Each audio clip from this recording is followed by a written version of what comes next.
အမေရဲ့မြစ်တာကိုတန်ဖိုးမထားပဲနောင်တရသွားတဲ့သားတယောက်အကြောင်းဟိုးရှိတုန်းကရွာငယ်လေးတစ်ရွာမှာအလွန်ဆင်းရဲတဲ့မုတ်ဆိုးမကြီးတဦးနဲ့သူ့ရဲ့သားလေးအောင်တို့နေထိုင်ကြတယ်ကွာအမေဖြစ်သူကသူများအိမ်မှာအဝတ်လျှော်ရောစပားထောင်းပြီးရတဲ့လှုပ်အားကလေးနဲ့သားဖြစ်သူကိုကြောင်းထားပေးတယ်ရောအလိုရှိတာမှန်သမျှဖြည့်ဆည်းပေးခဲ့တယ်အောင်ကအရွယ်ရောက်လာတဲ့အခါမြို့ပေါ်မှာအလုတ်သွားလုပ်ရင်တထေးသမီးတယောက်နဲ့အိမ်တောင်ကျသွားတယ်မြို့ပေါ်မှာစီးစိမ်ရှိနေရတဲ့အခါအောင်ဟာရွာကဆင်းရဲလာတဲ့သူ့အမေကိုရှက်လာတယ်အောင်အမေကသူ့သားကိုလွမ်းလို့မြို့ကိုလိုက်လာရင်တောင်အောင်ကဒါငါအမေမဟုတ်ဘူးဤငါတို့အိမ်ကအစီခံဟောင်းမှာဆိုပြီးလူပုံအလဲမှာညင်းပယ်ခဲ့တယ်တနေ့တော့အခါအမေဖြစ်သူဟာအသက်ကြီးပြီးမကျန်းမာဖြစ်လာတဲ့ကြားကသားလေးစားကျင်တက်တဲ့ရွာကငါးပီချက်နဲ့တို့စရာလေးကိုထုတ်ပြီးမြို့ကိုနောက်ဆုံးအကြိမ်လိုက်လာခဲ့တယ်အောင်ကတော့သူ့ရဲ့မိတ်ဆွေတထေးတွေနဲ့စားတောက်ပွဲလုပ်နေချိန်ဖြစ်နေတာပေါ့ညစ်ပတ်ပေရေနေတဲ့အမေကြီးကိုမြင်တော့အောင်က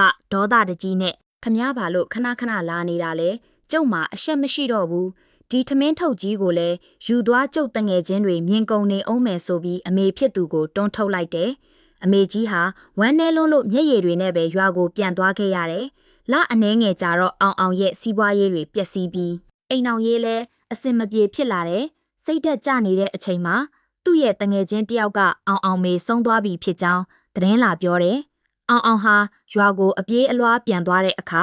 အိမ်အိုလေးထဲမှာဘာမှမရှိတော့ပဲဟောင်းနှွမ်းနေတဲ့တက်တာလေးတစ်လုံးကိုပဲတွေ့ရတယ်။အဲ့ဒီထဲမှာတငယ်ငယ်ကဝတ်ခဲ့တဲ့အင်ဂျီလေးတွေနဲ့အမေဖြစ်သူစုဆောင်းထားတဲ့ပတ်စံအနှဲငယ်နောက်ပြီးစာတိုလေးတစ်စောင်ကိုတွေ့လိုက်ရတယ်။သားလေးအမေကသားကိုအနှောက်အယှက်ဖြစ်စေခဲ့ရင်ခွင့်လွှတ်ပါ။အမေကတော့သားကိုအမြဲချစ်နေမှာပါသား။ဘိုက်စာရင်အမေချက်ပေးတဲ့ထမင်းလေးကိုတတိယပေးပါနော်လို့ရေးထားပါတယ်။အောင်ဟာအဲ့ဒီနေ့ကစပြီးအမေရဲ့ကျေးဇူးတရားကိုတတိယပြီးရင်ကွဲမတက်ငိုကြွေးပါတော့တယ်။ဒါပေမဲ့အမေကတော့ပြန်မလာနိုင်တော့ပါဘူး